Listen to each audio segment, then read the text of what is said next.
मैं मुख्तार हूं कियान, तुम्हारा सालों अच्छे बुरे वक्त का दोस्त। हमारे दिलों को इश्क अली ने आपस में जोड़े रखा है। मकतबे अली में अमीर हो या असीर, शाह हो या भिखारी, शर्त सरबुलंदी सिर्फ उसका इश्क है।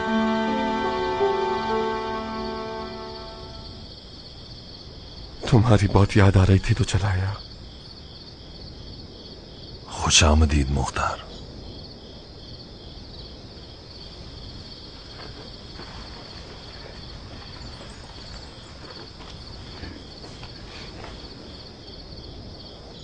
तुम भी खुश रहो आदि राह के साथी। मुख्तार और कियान हो या न हो, अली का रास्ता और मजहब जिंदा रहेगा। आखिर कब तक सियापोश होकर ताजियत में रहना और हमसे दूर रहना चाहते हो? मुझे नहीं मालूम मुख्तार। मैं न तो शीरीन के लिए अच्छा शौहर बन सका और न हैदर के लिए अच्छा बाप। मेरी सारी जिंदगी सिर्फ सफर और खतरों से भरी हुई थी। काश एक बार शीरीन अपना शिकवा बयान तो करती। वो मेरी जबरदस्तियों पर राजी रहती थी और कुछ भी न कहती थी।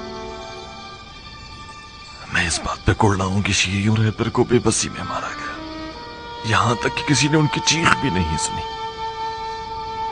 काश उर्मिला मुझे मार डालता, मुझे उसका बदला चुकाना हो। मेरी बीवी और बच्चे का कत्ल मेरे सर है, जो कि इंतकाम की प्यास में उछल रहा था।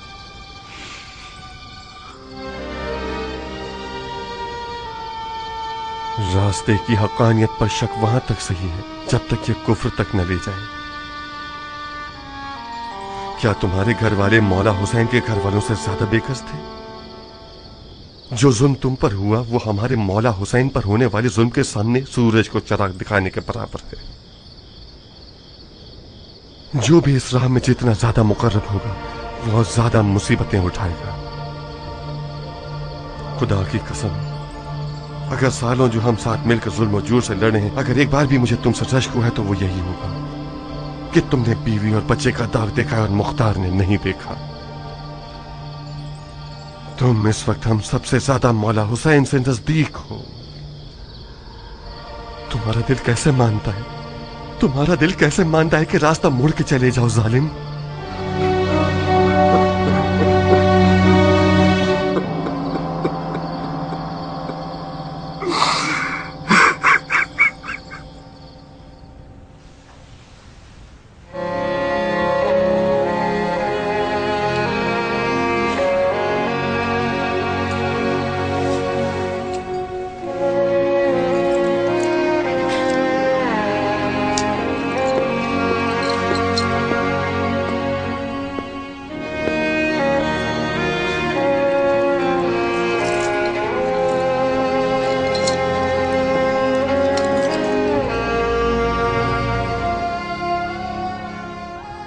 तुम रो रही हो उमरा? नहीं, मैं तो नहीं रोई। तो बानो की आंखों पर घूमने वाले मोती प्यार की वजह से हैं। मजा नहीं आया। कभी कभार मजा न आने में ही मजा होता है। कहीं महल को छोड़ना तुम्हारे लिए दुश्वार तो नहीं? मैंने इन पत्थरों के महल में उम्र गुजारी है। अगर इन सुतूनों से मुझे मोहब्बत हो गई होती तो मैं मुख्तार की बीवी ना बनती। जवाब दंदान शिकन है। क्या मैं पूछ सकता हूँ कि बानो किस बात पर गमज़दा है?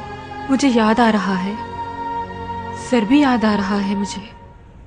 उसके साथ महल में आई थी, उसके बगैर जा रही हूँ। खुदा उसकी मगफिरत फरमाए। अगर वो होता तो भी दरवाजे पे खड़ा होता और चिल्ला रहा होता, जल्दी कीजिए बीबी जी, जल्दी कीजिए। मैंने ऊंट पर कजावा रख दिया है। बेचारा बेज़बान जानवर तकलीफ में है, तकलीफ में है वो। खुदा उसकी मगफिरत करे। ज़र्बी नौकर नहीं था, गुहारे नायाब था। मेरे लिए तो वो एक माँ से ज्यादा चाहने वाली दाया की तरह था। मेरे लिए लफका का मतलब है बदोश करने वाली खुशबू, लहरों की शरशर की आवाजें, मुर्गे की सुबह की अजान, खेतों में तेज हवा की आवाज, और सर भी, वो भाई जो दरख्त के साए की तरह मेरे लिए एक हक ना जताने वाला शख्स था,